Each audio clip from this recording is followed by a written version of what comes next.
Muli, nandito na naman tayo sa ating mga ginagawa sa buhay na simpleng-simple lang naman na kung saan si Mr. Peps ay maghihiwa ng maliit na tuna. Patuloy-tuloy ko nang tinatanggal yung panga niya. Ayun, fresh talaga siya. Pansamantalang pinaikot ko muna siya. Pala, patuloy-tuloy ko nang tinatanggal yung kabilang panga niya. Fresh talaga. Uuglutin na natin siya. Patungo na nga ako sa pagtanggal ng belly na yung pinagtatanggalin ko na. Kung aking ginagawa ay ginagawa to ng karamihan nila lang.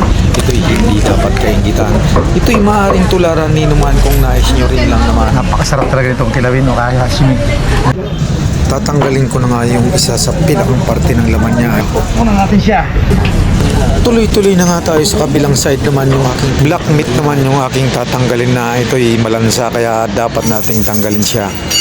Yan, hindi pwede sa kinilaw pero pwede ito sa prito kaya gata. Tara madam, wala na siyang flap. Pwede itong sashimi kaya kinilaw. Patuloy na nga tayo sa ating pagkukuta-kuta o kaya sa Tagalog ito'y paghihiwa-hiwa na. Ang pagkukuta-kuta nga pala ay sa salitang Kabikulan sa ringkunada. Kabilang sa ito.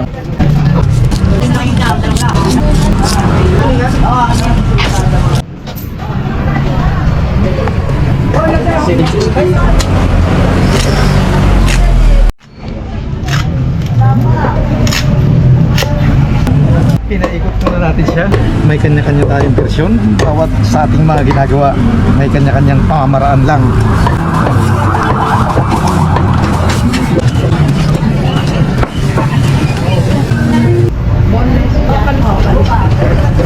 Ito naman yung pinakamasarap na sinigang. Kahit anong uri ng may sabaw.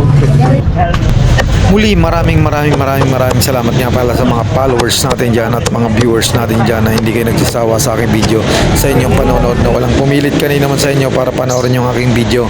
Maraming salamat sa inyong lahat. Pagpalain sana tayo ng buong may kapal sa ating mga gagawin at magagawa pa sa buhay. Kung sakaling maibigan nyo yung aking video, don't forget to like and follow. Salamat, ingat po tayong lahat.